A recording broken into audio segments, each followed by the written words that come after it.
ಬಡಬ್ರಾಹ್ಮಣನೊಬ್ಬ ತನ್ನ ಕಾವ್ಯವನ್ನು ರಾಜನಿಗೆ ಸಮರ್ಪಣೆ ಮಾಡಿದ. ಆ ರಾಜನಿಗೆ ಈ ಕಾವ್ಯ ಕವಿತೆ ಕಥೆಗಳ ಬಗ್ಗೆ ನಿರಾಸಕ್ತಿ ಇದ್ದ ಕಾರಣ ಅವಹೇಳನ ಮಾಡುತ್ತಾ, ಈಗೇನು ನಿನ್ನ ಕೃತಿಗೆ ನಿನ್ನೆತ್ತರದಷ್ಟು ಚಿನ್ನದ ನಾಣ್ಯ ಕೊಡಬೇಕೇನು ಎಂದು ವ್ಯಂಗ್ಯವಾಗಿ ಕುಟುಕಿದ. ಅದಕ್ಕೆ ಆ ಬ್ರಾಹ್ಮಣೋತ್ತಮ ಸವಿನಯವಾಗಿ, ಬೇಡ ಪ್ರಭು, ಇಂದು ನಾನು ಜನಿವಾರ ಬದಲಾಯಿಸಿದೆ. ನನ್ನ ಹಳೆಯ ಯಜ್ಞೋಪವೀತವನ್ನು ತೂಕ ಹಾಕಿ ಅದರ ಭಾರದಷ್ಟು ಬಂಗಾರ ನೀಡಿ ಸಾಕು ಎಂದು ವಿನಂತಿಸಿಕೊಂಡ.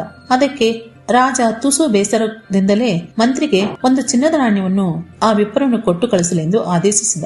ಆದರೆ ಆ ಬಡ ಬ್ರಾಹ್ಮಣ ಮಾತ್ರ, ನನಗೆ ಅಷ್ಟು ಬೆಲೆ ಬಾಳುವ ಬಂಗಾರ ಬೇಡ ರಾಜ, ಆ ಜೀರ್ಣೋಪವೀತವು ತೂಗುವಷ್ಟು ಚಿನ್ನದ ಕೊಡಿ ಸಾಕು ಎಂದು ಪಟ್ಟು ಹಿಡಿದ. ಗರ್ವಿಷ್ಠನಾದ ಆ ದೊರೆ ಈ ಮೂರ್ಖ ಬ್ರಾಹ್ಮಣನು ಕಂಡು ಮರುಗಪಡುತ್ತಾ, ಸರಿ, ನಿನ್ನಾಸೆ ನಾನೇಕೆ ಬೇಡನ್ನಲ್ಲಿ, ಹಾಗೇ ಆಗಲಿ ಎಂದು ನಗುತ್ತಾ ಒಂದು ತಕ್ಕಡಿ ತರಿಸಿ ಒಂದು ತಟ್ಟೆಯಲ್ಲಿ ಹಳೆ ಜನಿವಾರನ್ನು ನಿಡಿಸಿ ಮತ್ತೊಂದು ತಟ್ಟೆಯಲ್ಲಿ 2 ಬಂಗಾರದ ನಾಣ್ಯಗಳನ್ನು ನಿಲ್ಲಿಸಿದ್ದು ಆಶ್ಚರ್ಯಕರವಾಗಿ ಆ ಜನಿವಾರ ತಟ್ಟೆ ಮೇಲೆ ಏರಲಿಲ್ಲ. ರಾಜನಿಗೆ ತುಸು ಗಾಬರಿ.